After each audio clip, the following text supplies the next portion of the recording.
지나온 시간을 이렇게 돌아보며 이제 앞으로 되어갈 일을 기대해 볼 때 하나님 앞에서 다시 한번 겸비한 마음으로 우리가 어떻게 행할지를 고민해야 할 줄 믿습니다. 너희는 어떻게 행할지를 자세히 주의하여 지혜 없는 자 같이 하지 말고 오직 지혜 있는 자 같이 하여 세월을 아끼라 말씀하시는 주의 음성을 가슴에 되새기게 됩니다. 그럼 이제 또 한 번 우리에게 허락하신 너무나 귀한 기회, 우리는 어떻게 사용하며 나가야 할런지, 무엇을 위하여 이 또 한 번의 시간을 투자하여야 하는지 생각해 보기를 원합니다. 물론 이 질문에 대한 답은 단순하지 않습니다. 하지만 분명한 한 가지가 있습니다. 이미 그것을 위해서 수고해 오셨고 그것을 위해서 땀 흘려 오셨지만 한 번 더 그것을 위해서 내가 살겠노라고 결단하는 시간이 되기를 간절히 소망합니다. 그것은 바로 다름이 아닌 많은 사람을 주님 앞에 돌아오게 하는 것입니다. 다니엘 12장 2절 3절 말씀에 이렇게 기록되어 있죠. 땅의 티끌 가운데서 자는 자 중에 많이 깨어 영생을 얻는 자도 있겠지만 수욕을 받아서 무궁히 부끄러움을 받을 사람도 있겠고, 지혜 있는 자는 궁창의 빛과 같이 빛날 것이요 많은 사람을 옳은 대로 돌아오게 한 자는 별과 같이 영원토록 빛나리라.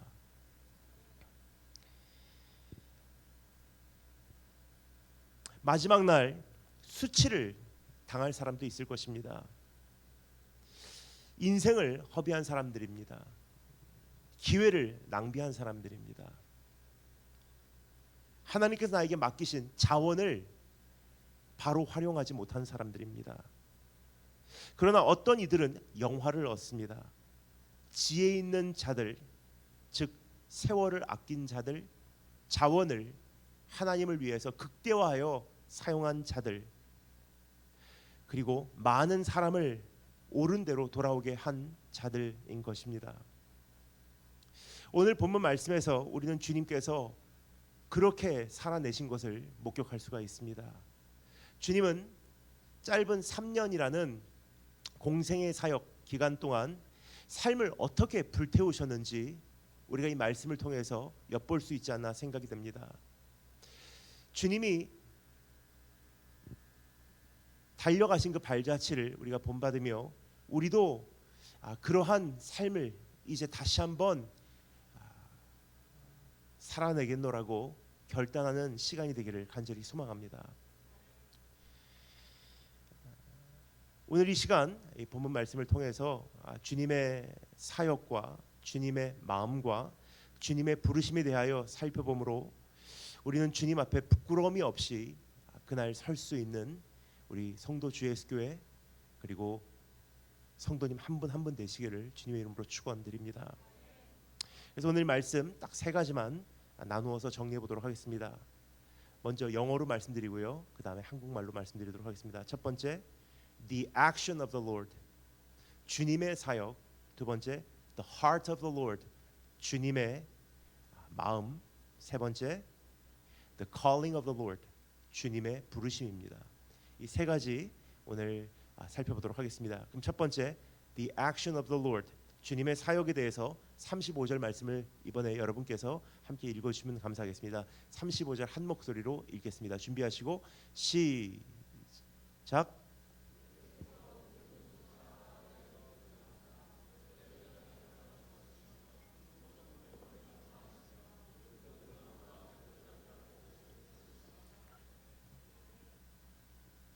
여기 보면 주님은 모든 성과 촌에 두루 다니시며 하나님 나라를 확장하신 것을 알 수 있습니다. 모든 성과 촌에 두루 다니사. 그렇습니다. 주님의 사역은 모든 공간, 모든 대상, 천하 만민, 우주 만물이었다는 사실입니다. 주님은 모든 영역, 모든 민족, 모든 방언을 위하여 일하셨다는 뜻입니다. 주님의 사역에는 사각지대가 없었다는 뜻입니다. 주님은 유대교의 수도인 예루살렘에서도 이방인의 중심지인 갈릴리 지방에서도 일하셨습니다. 주님은 부유한 자에게도 가난한 자에게도 유식한 자에게도 무지한 자에게도 힘이 있는 자에게도 힘이 없는 자에게도 기득권층에게도 소외계층에게도 다가가셨습니다. 주님은 도시에서도 시골에서도 회당에서도 거리에서도 하나님 나라를 확장하셨습니다. 주님은 배 위에서도 무덤 사이에서도 언덕에서도 사역하셨습니다. 주님은 문둥병 환자를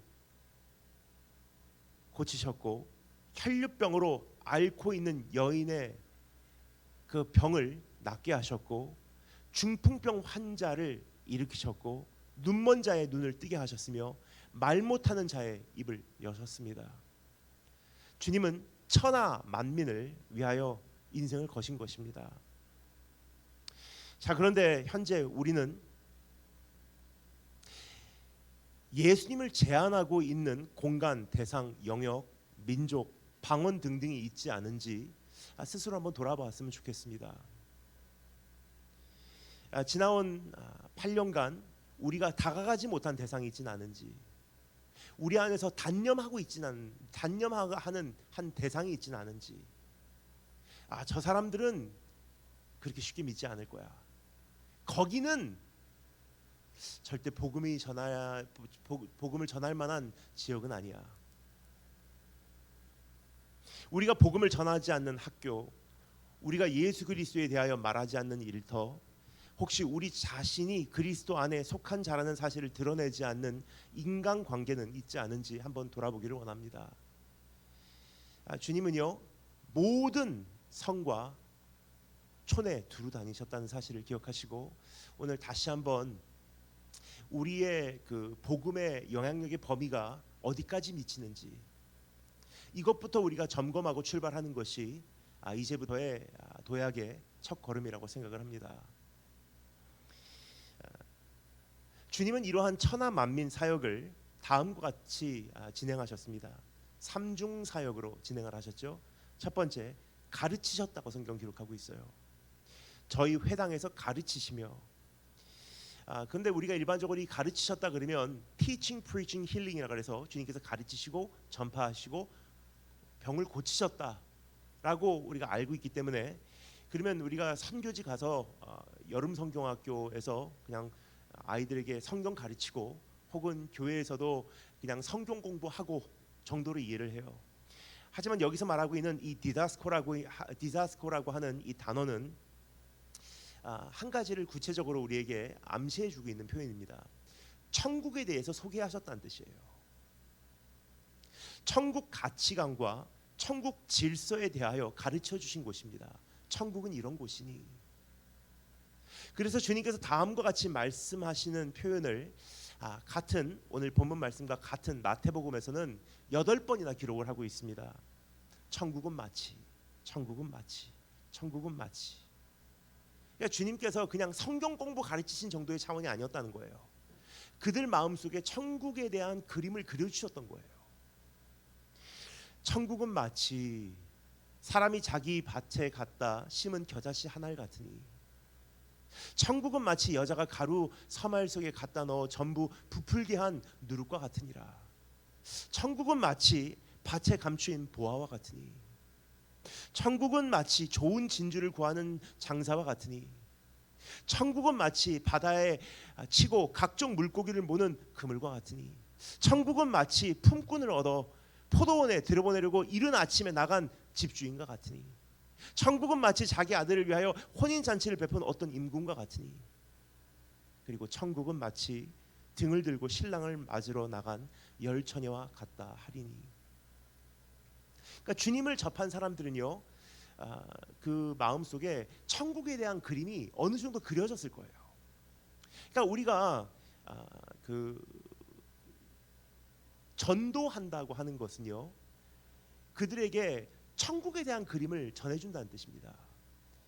근데 나를 접한 사람들이 천국에 대한 그림이 마음속에 그려졌을까를 한번 그 평가를 하는 것이 내가 하나님 앞에 어느 정도의 그 영향력을 그 내가 잘 활용을 했는지를 그 잣대질할 수 있는 바로미터가 아닌가 생각이 됩니다.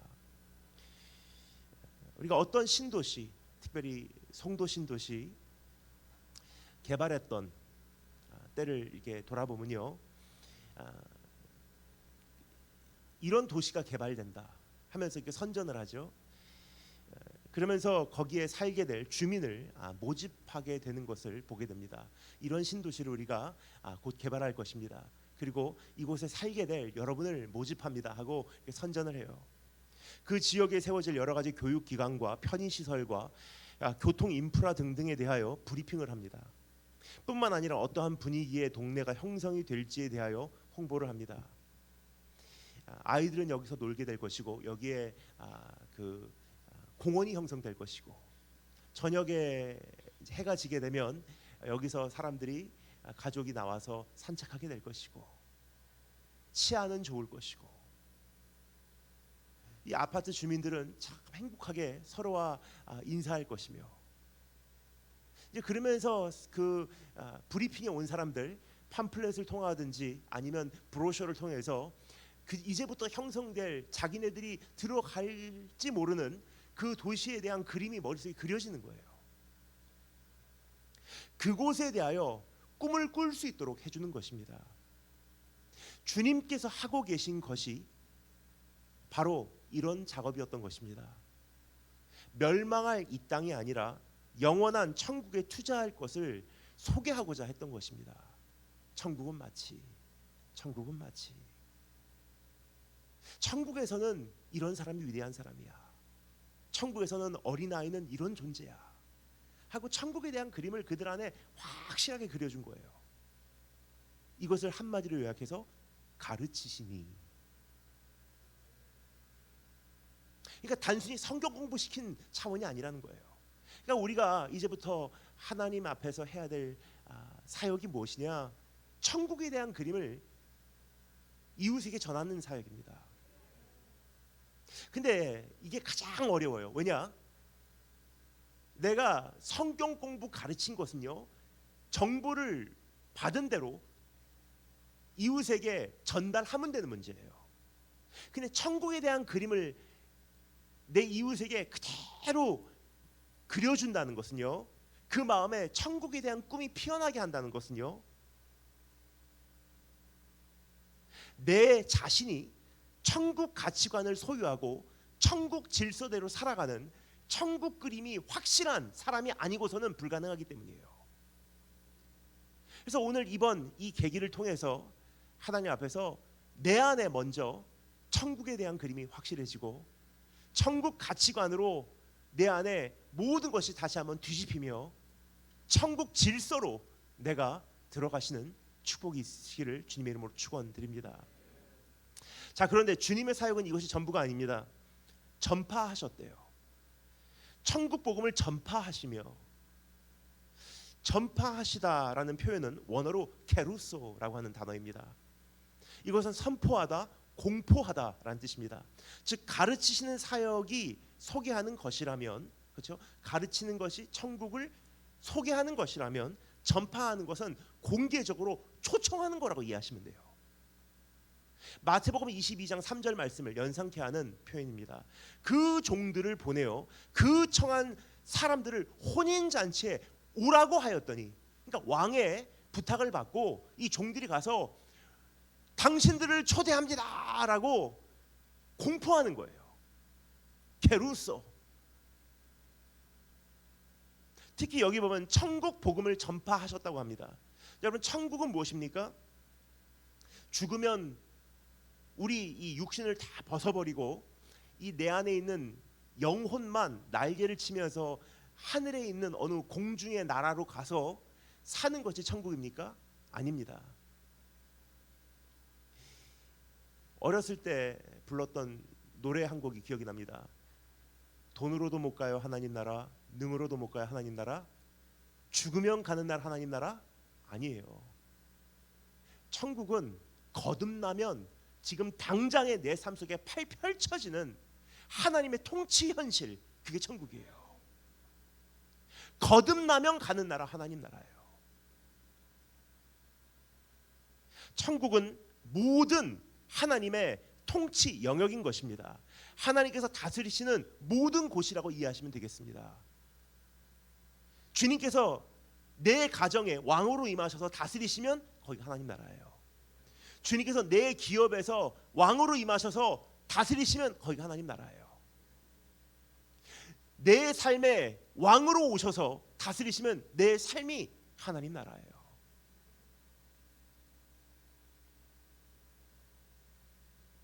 자, 그런데 이 천국 복음을 전파하셨대요. 복음은 무엇입니까? 복음은 유앙겔리온, 좋은 소식, the gospel, good news. 즉 천국 복음을 전파하셨다는 것은요, 하나님께서 통치하시고 계신 정말 아름다운 세상이 있기에 가자 하는 이 좋은 초청의 소식을 전했다는 뜻이에요. 그래서 이 소식을 전한 사람 이사야 선지자가 이렇게 표현합니다. 좋은 소식을 가져오며 평화를 공포하며 복된 소식을 가져오며 구원을 공포하며 시온을 향하여 이르기를 너의 하나님이 통치하신다 하는 자의 산을 넘는 발이 어찌 그리 아름다운 거. 그러니까 이 복음이라는 것은 예수님은 당신을 사랑합니다 정도의 차원이 아니에요. 복음이라는 것은요, 하나님께서 다스리신다. 그 세상이 존재한다. 예수님은 당신을 사랑하기에 그 세상에 우리가 갈 수 있도록 우리를 위해서 죽으셨고 지금 우리를 그 세상으로 이끌고 계시다. 초청하고 계시다. 우리 갑시다. 그 나라의 왕께서 우리를 부르시고 계신다. 하나님께서 다스리시는 아름답고 공의롭고 행복하고 평화로운 세상이 있다는 것입니다. 그토록 흐르던 눈물이 멈출 수 있는 방법이 있다고 알리는 것입니다. 지독한 우울증에서 벗어날 길이 드디어 있다고 외치는 것입니다. 죽을 수밖에 없는 운명에서 영생을 얻을 수 있는 방법이 있다고 전하는 것입니다. 지독한 분노와 미움을 내려놓고 용서와 화해로 나올 수 있는 해결책이 있다고 선전하는 것입니다.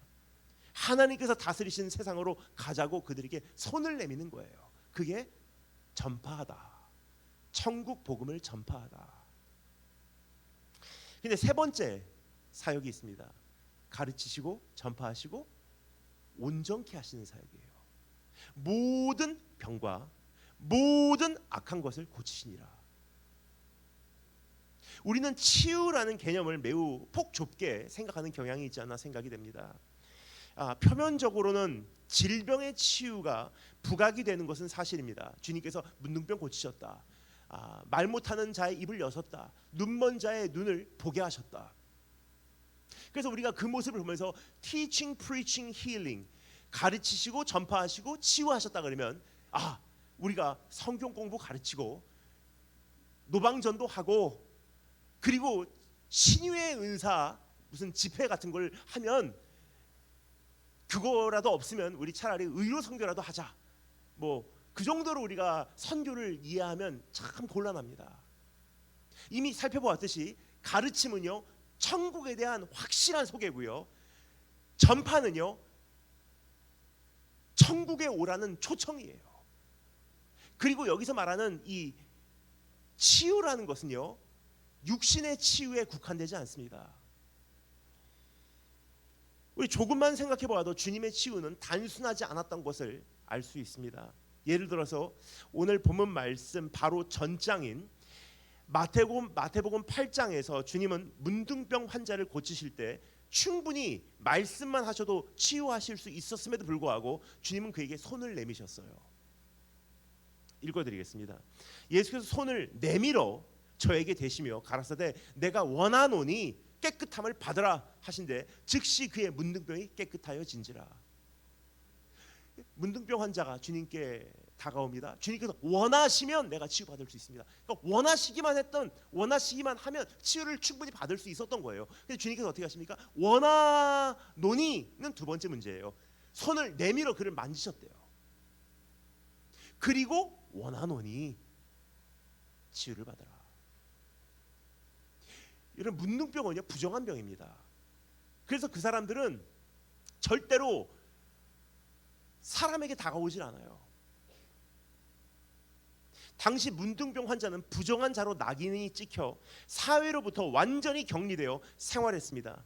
그들은 가족과 친구의 품을 떠나야 했던 것입니다. 그래서 누구도 그들에게 접촉을 하지 않았어요. 그래서 주님께서는 그들에게 손을 대실 필요도 없었고요.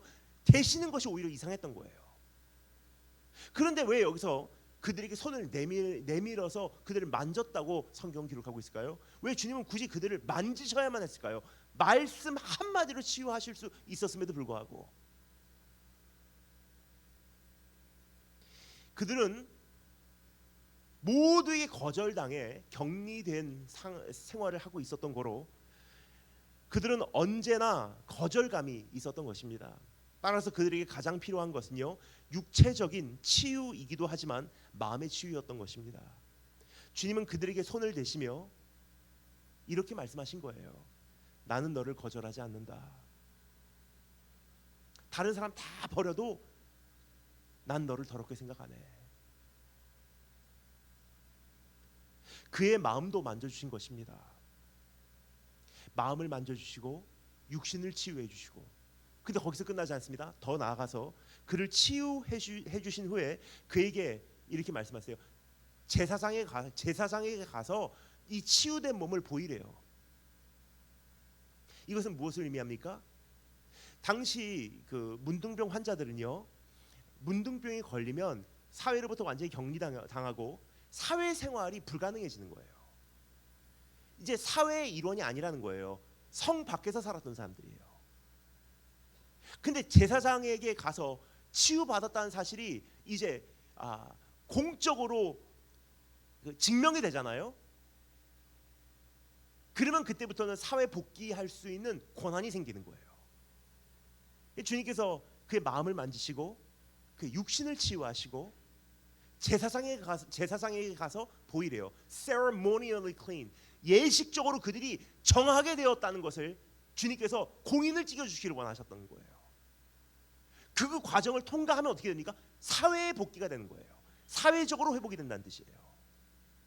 그럼 어떻게 되죠? 경제적인 회복, 가정의 회복, 인생의 회복, 그의 모든 웰빙의 회복이에요. 사회적으로도, 정신적으로도, 심적으로도, 육신적으로도, 경제적으로도, 관계적으로도 회복시키기를 원하셨다는 거예요. 이것이 성경이 말하고 있는 치유입니다. 요즘 시대가 참 혼탁한 것 같습니다. 너무나 안타까운 것은 충분히 알만한 교회와 성도들조차도 아무런 분별력 없이 단면적인 치유를 추구하고 은사 집회에 우왕좌왕하고 있다는 점입니다. 그래서 무슨 조금 병 고쳐주거나 입 열어주거나 일어나게 하거나 축복이 임한다고 하면서 금가루 뿌려주면 막 환호해요. 그래서 그 사람이 관계적으로 사회에서 회복됐냐는 질문을 묻고 싶어요. 그래서 그 사람이 경제적으로 하나님 앞에 회복이 됐냐고 물어보고 싶어요. 그래서 그 사람이 정말 마음에 있는 병이 치유되었냐고 묻고 싶어요. 주님의 치유는 단 한 번도 단면적이지 않았다는 사실을 기억하기 원합니다. 주님께서 어떻게 하셨습니까? 치유하신 다음에 sin no more, 죄짓지 말아라. 이제는 하나님과의 관계를 회복시키고요, 이웃과의 관계를 회복시키고요, 더 심한 일이 일어나지 않도록 죄짓지 말아라. 주님의 치유 사역 안에는 육신의 치유뿐만 아니라 심령의 회복, 관계의 회복, 영혼의 회복, 거룩함의 회복이 있었다는 것입니다. 주님의 치유는 전인 치유 사역이었다는 사실을 기억하며 이제부터 우리 교회가 해야 할 사역이 무엇이냐? 가정의 회복, 영혼의 구원, 마음의 치유, 육신의 건강, 이 분야를 다 만져줘야 되는 거예요. 왜냐, 이것이 뭐냐? 성경에서 말하고 있는 최종적인 샬롬의 그림이기 때문입니다. 우리가 일반적으로 아는 축복과 성공은 성경적 개념과 너무나 다릅니다. 제가 가끔 다니면서 그 어느 집회 간증 같은 것을 이렇게 들으면요, 참 안타까울 때가 있어요. 강사님을 소개합니다 하면서 이제 강사님 나오면 간증하시는 분이 이런 분이세요. 줄리아드 음대 나와서 나는 이런 지금 뮤지션으로 성공을 했습니다 하면 하나님께 영광하고 막 박수를 쳐요. 분명히 한 분야에서는 성공을 했어요. 근데 성경에 말하고 있는 성공이라고 하는 개념, 축복받았다라고 하는 개념은 한 분야의 성공이 아닙니다. 그 자리에 도달하고자 그러한 인생의 성취를 이루어내고자 가정이 깨지고 관계가 깨지고 인간성이 무너지고 마음의 상처투성이고 정신질환으로 시달리고 밤에는 잠 못 자고 인격이 건강치 못하면요, 그것은 축복이 아닌 거예요.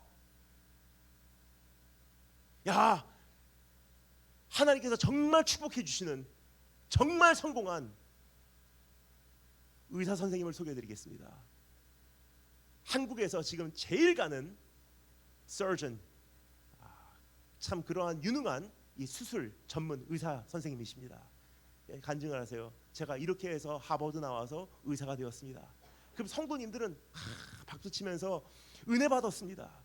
나도 그렇게 될래요라고 하죠. 근데 그것이 단면적인 축복이냐? 아니에요, 여러분. 그분의 가정은 어떠냐? 자녀들은 어떠냐? 그분의 정신 상태는 어떠냐? 인격은 어떠냐? 그분의 육신은 어떠냐? 공부하고 그 자리에 도달하기까지 육신이 다 무너져 내려서 그분 자신이 병들으면요, 그 무슨 소용입니까? 그래서 성경이 말하는 이 샬롬이라고 하는 개념은요, 적과 꿀이 흐르는 땅에 들어가라, 평강의 땅으로 들어가라, 약속의 땅으로 들어가라 하는 하나님의 그 축복의 개념이 뭐냐? 더 이상 지불할 빚도 없고 누가 나에게 빚을 청구할 이유도 없고 다 지불되었고 내 영혼도 평안하고 관계도 평안하고 내 마음도 평안하고 내 몸은 건강하고 내 영혼은 살아있고 그래서 내 영혼 평안해. 이게 성경이 말하는 축복이에요. 근데 중요한 것은요, 주님께 치유하셨다라는 한 개념은요, 문둥병 고치셨다, 눈먼 자를 보게 하셨다 정도의 차원이 아니에요. 샬롬으로 이끌고 가는 거예요, 그들을. 예수 믿고 가정이 깨지면 무슨 소용이 있습니까? 사역 잘하는데 자녀들이 잘못된 길로 가면 무슨 소용이 있습니까? 오늘 하나님 앞에서 우리 교회가 감당해야 될 사역, 전인 사역이에요. 이젠 가정을 회복시키고 사회를 회복시키고 그 영혼을 살아나게 하고 성도 모두가 건강하고 사회에서 관계도 회복이 되고, 그렇게 해서 오늘 이 교회에 참 적과 꿀이 흐르는 축복이 있으시기를 주님의 이름으로 축원드립니다.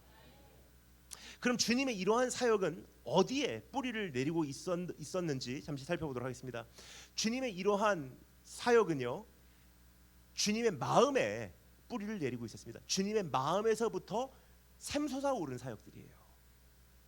두 번째, The heart of the Lord, 주님의 마음에 대해서 잠시 살펴보도록 하겠습니다. 36절 말씀 함께 읽겠습니다. 36절 한 목소리로 읽겠습니다. 준비하시고 시작.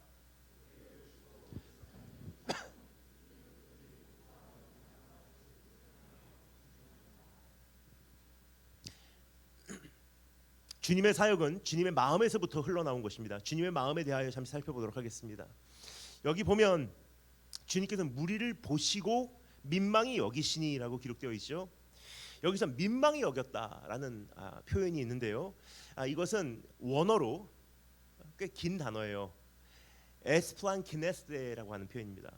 무슨 단어냐?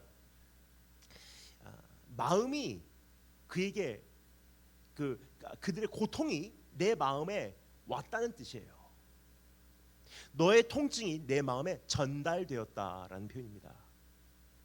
그들을 보는 순간 그들이 겪고 있는 수많은 아픔이요, 예수님 마음으로 전달이 된 거예요. 여러분, 세상 구석구석에서 고통을 당하고 있는 사람들에게 우리가 다가갈 부담을 느끼지 못하는 이유는 그들의 통증이 우리의 마음에 전달되지 않았기 때문입니다. 참 인천 지역에 정말 힘들게 살아가는 부분들이 많은 것 같은데 저 자신도 가끔 안타까울 때가 있어요. 왜냐하면 이 송도라고 하는 이 지역은요, 버블이에요. 거품입니다. 그럼 여기 살다 보면 자동차 주차장만 내려가도요, 지하 주차장만 내려가도 거의 3대 중에 1대가 비싼 외제차예요. 그러니까 이미 여기서 모든 성과 촌에 두루 다닌 것이 아니라는 그 우리의 성적표가 나오는 거예요. 이 버블 안에서 사역하는 것이 지금까지의 우리의 제1차 시대, 2차 시대에 하나님께서 우리의 이 토대를 구축하기 위한 하나의 단계였다면요, 인천을 한번 눈을 들어 바라보시면요, 굉장히 힘들게 살고 계신 분들이 제 마음에 언제나 아픔이에요. 독거 노인들 얼마나 많이 계십니까? 소년 소녀 가장들 얼마나 많이 있습니까? 연탄 한 장 모자라서 이번 겨울 못 넘긴 분들 얼마나 많습니까? 그런데 그들의 통증이 마음에서 때로는 느껴지지 않을 때가 있어요. 왜요? 안 보니까. Out of sight, out of mind. 눈에 안 보이면요, 참 희한하게도 마음에서, 관심에서도 서서히 사라지더라고요. 그래서 주님께서 말씀하시지 않습니까? 무리를 보시고 민망히 여기사. 보셨기 때문에 그들의 통증이 주님 마음에 전달된 거예요. 거기서 탄생된 것이 그들을 가르치시고 전파하시고, 여기 있지 말자, 우리 가자, 여기서 있지 마, 고생이다, 더 좋은 곳으로 가자. 정말 힘들게 사는 사람들 보면요, 우리가 좋은 데로 데리고 가고 싶잖아요. 여기 있지 마, 좋은 데 가자. 그리고 여기서 생활하는 동안만이라도 이렇게 살아라 하고 천국을 만들어주는 거예요. 그들에게 병 고쳐주시고, 관계를 회복시켜주시고, 마음을 만져주시고.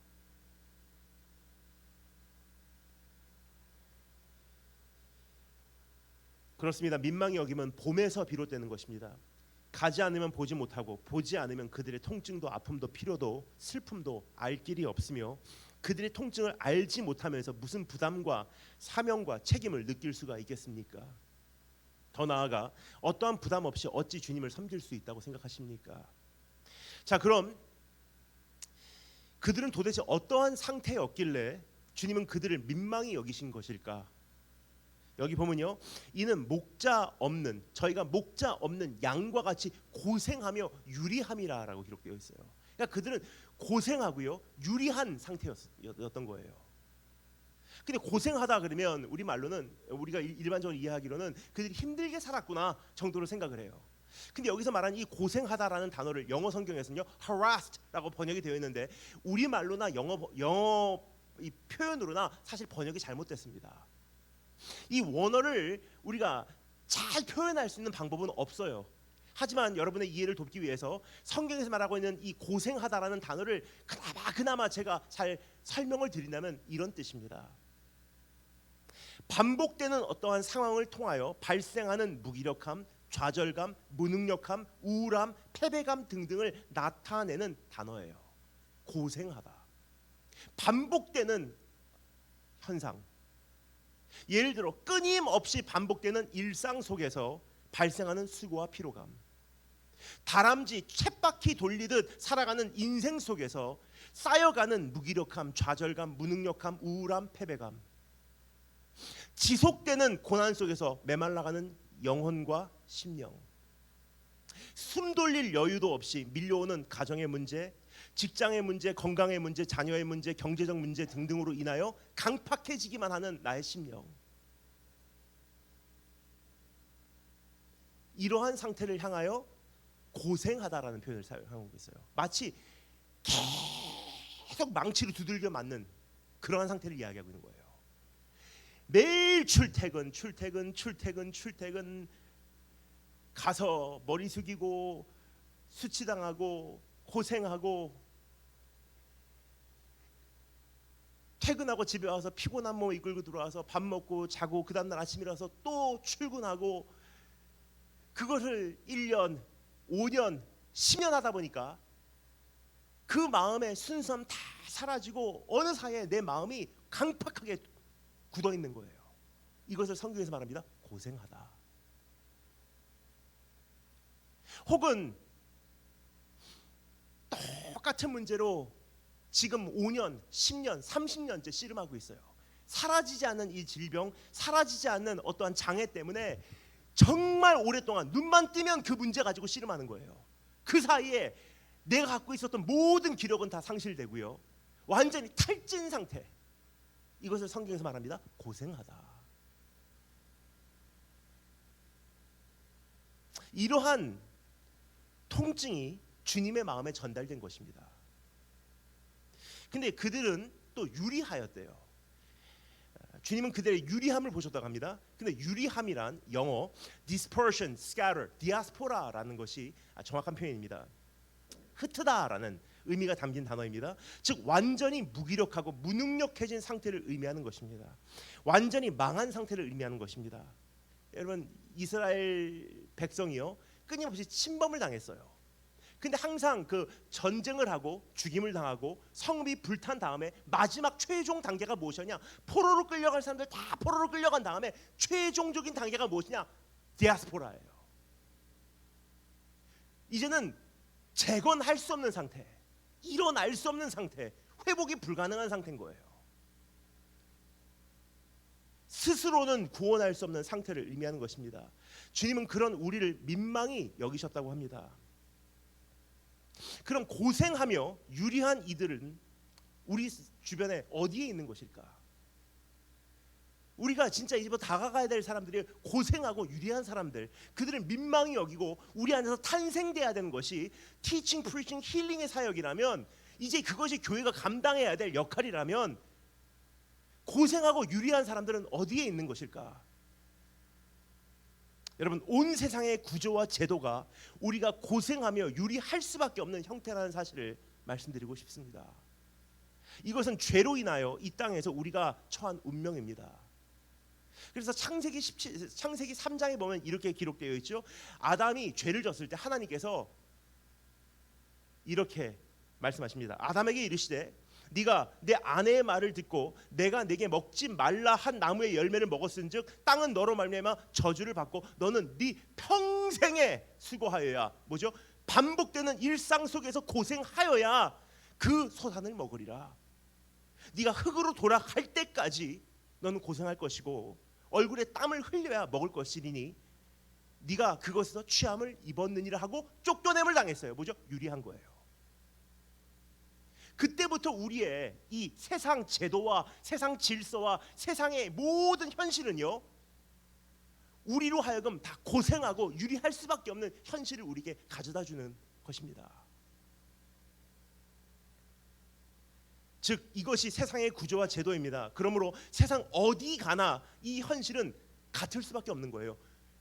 이번에 제가 여기 오기 전에 런던에 서 있었습니다. 근데 런던에서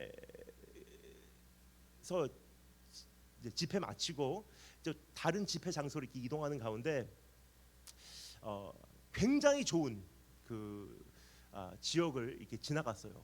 정말 잘 살더라고요. 어떻게 이 건물들이 이렇게 아름다운지, 그리고 밖에 주차돼 있는 자동차들을 보니까 제가 자동차에 관심이 많다 보니까 집도 집이지만 그 앞에 주차돼 있는 자동차들을 보니까 집회 마치고 좀 피곤해서 이렇게 잠짓하다가 자동차 보는 순간 눈이 번쩍 떠졌어요. 아스튼 마틴부터 시작해서 렌즈로버부터 쫙 서 있는데요. 와, 세상 이런 사람들도 있구나. 얼마나 잘 사는 사람들이 있는지. 근데 우리가 일반적으로 어떻게 생각하냐? 저 사람들은 예수 안 믿을 거야. 나 같은 사람이 그 사람들에게 가서 어떻게 복음 전해? 근데 여러분 기억하십시오. 우리 주님의 사역 모든 성과 촌에 두루 다니사. 그러니까 우리 안에 예수 금지 지역을 만들어 놨다는 거예요. 저 사람들은 예수 안 믿어. 저 사람들에게 복음은 들어갈까? 빈민촌에 가갖고 복음 전하는 건 그래도 좀 자신 있어요. 낙후된 지역 들어가갖고 복음 전하는 건 어느 정도 우리 안에 자신감이 있어요. 후진국 가서 복음 전하는 건 그래도 조금 괜찮은 것 같아요. 근데 굉장히 잘 사는 사람들, 그 사람들이 가서 복음 전한다고 하면요 위축이 돼요. 우리가 왜 그렇습니까? 우리 안에 예수 금지 지역을 만들어놨다는 거예요. 근데 분명히 말씀드리겠습니다. 아담 때부터 일어난 현상이 세상의 이 시스템과 이 틀을 어떻게 구축해 놨냐, 모든 사람들이 고생하고 유리한 생활을 할 수밖에 없는 거예요. 그러니까 나름대로 형태는 달라요. 하지만 마음 상태는 다 똑같은 거예요. 고생하고 유리한지라. 아무리 잘 사는 사람 만나도요 고생하고 유리하고, 아무리 못 사는 사람 만나도 고생하고 유리하고. 그래서 오래전에 불렀던 찬양 기억하십니까? 우리 모두는 주가 필요해.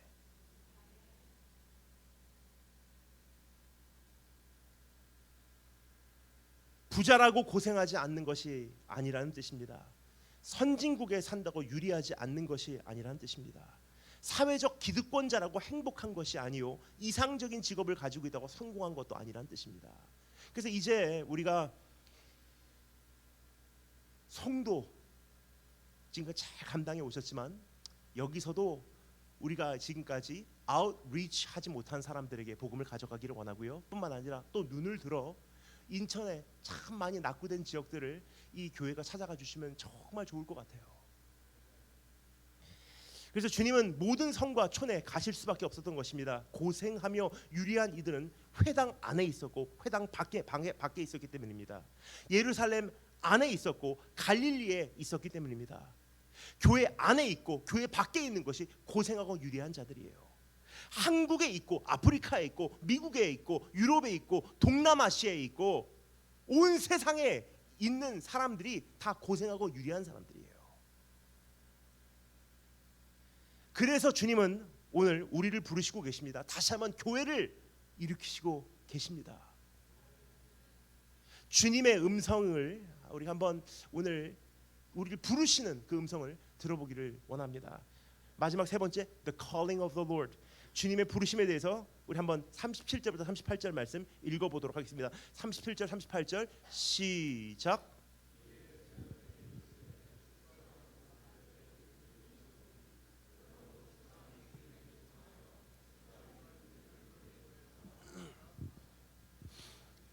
여러분, 우리는 이 천하 만민을 구하기 위하여 이제 열방 구석구석으로 가야 합니다. 그래서 이제 할 일이 참 많은 것입니다. 이 교회가 감당해야 될 일이 참 많은 것입니다. 그래서 많은 것을 준 자에게 많은 것을 요구하신다고 하셨죠. 이제 자원이 하나 생길 때마다 사실 무서워요. 왜냐? 하나님께서 청구하실 제목 목록이 늘어났기 때문에. 참 할 일이 많습니다. 주님 오실 날 멀지 않았는데 아직도 할 일이 이렇게 많이 남았어요. 근데 문제는 일꾼이 부족하다는 점입니다. 근데 여기서 한 가지 이런 생각을 해보게 됩니다. 일꾼이 부족한 원인이 무엇일까? 물론 여러 가지 이유가 있을 것입니다. 그렇지만 한 가지는 분명한 이유가 있다고 생각합니다. 여기 보면요, 그 이유가 암시되고 있습니다. 주인에게 청하여 추수할 일꾼을 만들어 주소서 하라. 일꾼을 훈련시켜 주소서 하라라고 기록되어 있습니까? 뭐라고 기록되어 있죠? 일꾼이 부족하니까 주인에게 청하여 추수할 일꾼을 보내주셔서 하라. 그러니까 일꾼이 다른 곳에 있다는 거예요. 문제는 인사 발령이 지금 일어나지 않았다는 뜻이에요. 제가 선교사로 지난 15년, 16년을 온 세계를 다니면서 한 가지를 목격한 현실이 있습니다. 뭐냐? 일꾼이 있는 곳은 왕창 몰려 있고요, 일꾼이 없는 곳은 하나도 없어요. 여러분, 지구상에 지금 살고 있는 인구 66억 정도 된다고 하죠. 플러스 or 마이너스. 그런데 굉장히 많은 사람들이 기근으로 지금 죽어가고 있어요. 그럼 하나님께서 한 30억 정도 되는 사람들이 먹을 수 있는 식량만 주고서 You figure it out. 니네들이 알아서 해라 라고 우리에게 이 문제를 던져주신 걸까요? 그러면 하나님 굉장히 불공평하신 분이세요. 그럼 힘이 있는 사람들이 그거 다 차지하는 거 당연한 건 아니겠습니까? 그럼 나머지 사람들 굶어 죽는 것은 사실 하나님 책임인 거예요. 그리고 그래서 보니까 지구상에 지금 매해 생산되고 있는 이 식량의 양이요 70억 명이 먹을 수 있는 양이라고 합니다. 근데 66억이 먹고도 충분히 먹고도 남을 양이 되는 거예요. 하지만 수십억 명이 지금 굶어 죽어가고 있어요. 그 이유가 무엇입니까? 먹은 사람들이 또 먹고 또 먹고 배 터지게 먹고 낭비하고 먹다가 버리고 쌓아놓고 먹고 쌓아놓고 있다가 썩히고. 근데 이것이 이 육적인 식량뿐만 아니라 영적인 식량, 복음도 똑같더라고요. 이미 복음을 받아들이는 사람들이요 어떻게 하면 더 화려한 예배를 드릴까, 어떻게 하면 더 나은 신앙생활을 할까, 어떻게 하면 더 고상한 신앙생활을 할까, 어떻게 하면 우리의 신앙생활의 질을 업그레이드 시킬까, 더 나은 환경, 더 좋은 자리, 더 나은 예배, 그거 고민하고 있는 사이에 지구 다른 곳에서는요 예수님은 당신을 사랑합니다라는 한 마디를 못 들어서 죽어가고 있어요.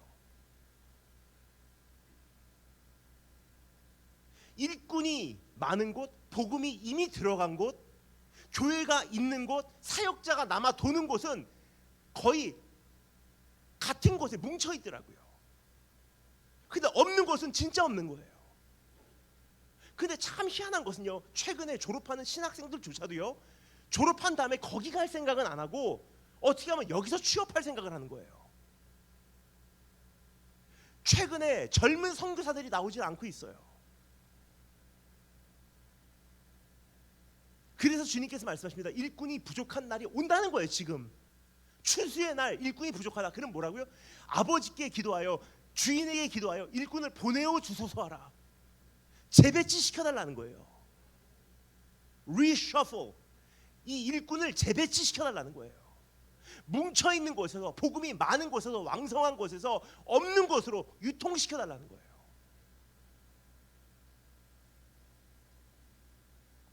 지금 이 상태로는 일꾼 모집이 원활하게 진행되고 있지 않다는 뜻입니다. 일꾼 모집이 지금 절실히 필요한 때입니다. 자원 모집이 절실히 필요한 때예요. 현재 어느 지역, 어느 영역, 어느 민족에게는 일꾼이 역부족입니다. 이제 일꾼과 자원을 그 지역과 영역과 민족에게로 보내야 되는 것이 이 교회의 사명이에요. 지금까지는 물론 단기로는 해왔고 작은 분량으로는 해왔지만 어떻게 하면 우리가 내부적으로 강해질까를 참 많이 우리가 기도하며 열심히 일해왔습니다.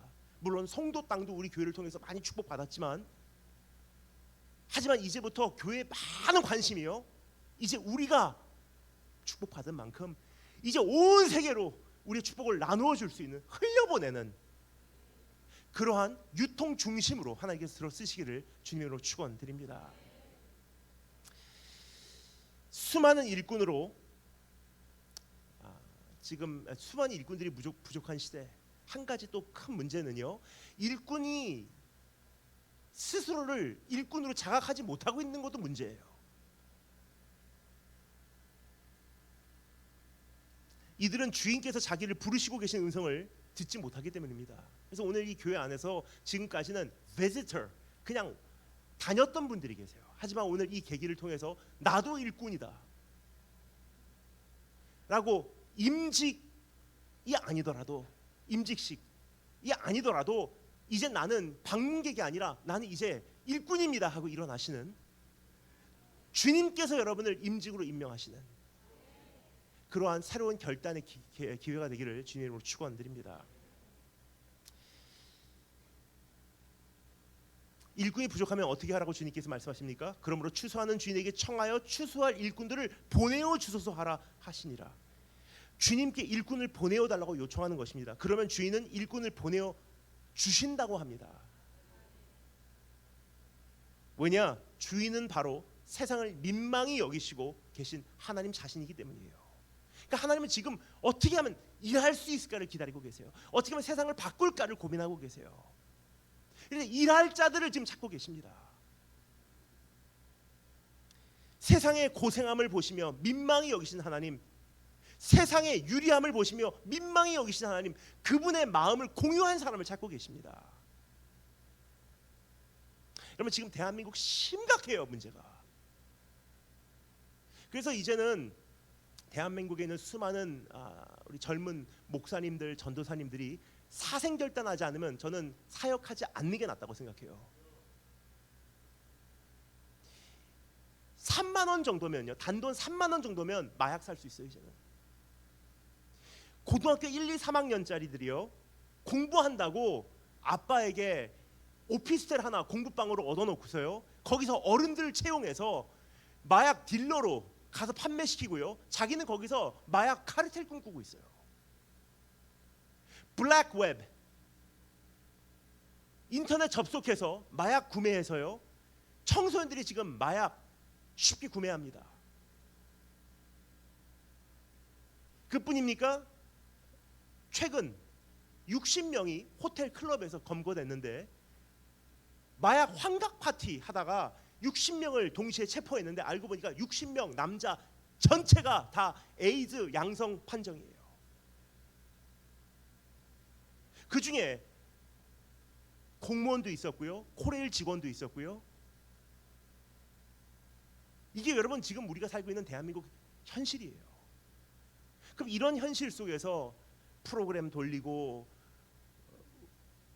그냥 중고등부 아이들 이제까지 했었던 대로 한다는 것은 하나님 앞에 죄입니다. 그럼 이제 하나님 앞에서 우리가 이런 시대에 어떻게 해나가야 할까? 그들의 고생함과 유리함을 보고서 하나님, 내가 사역할 자신이 없네요 하면 내려놓는 거예요.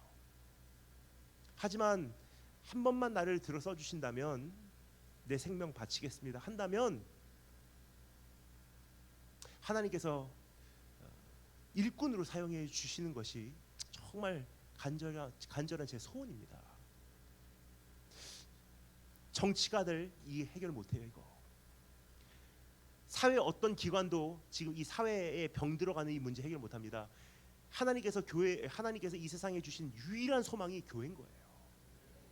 너희가 이 세상의 빛이요, 너희가 이 세상의 소금이라.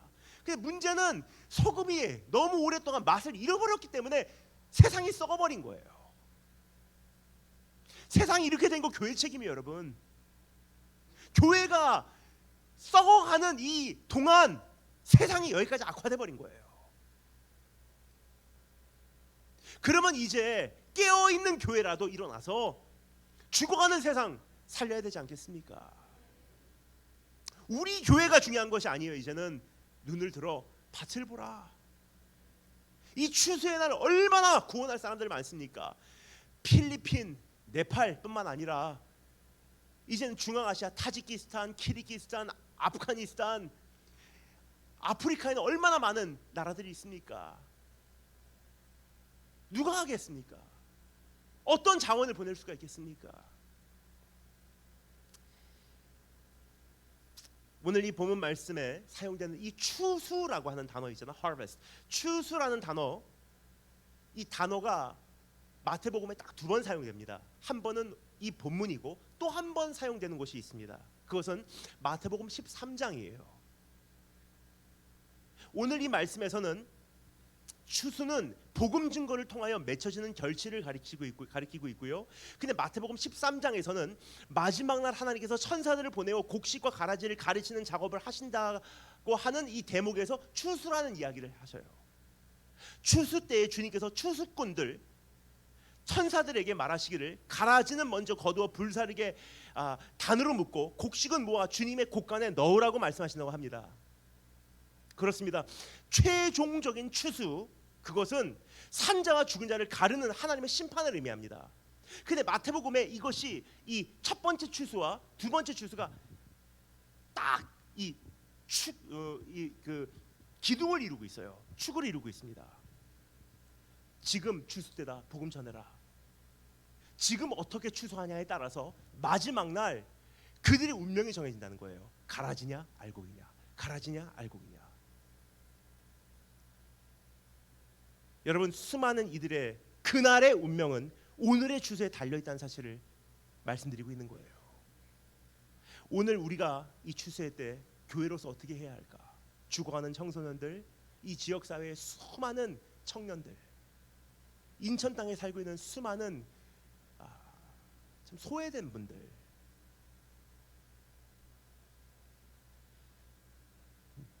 교회가 지금까지 참 많이 외면해 오지 않았나. 그날 곡식이 얼마나 거두어지는지는 오늘의 주소에 달려 있는 것입니다. 다시 기도하겠습니다.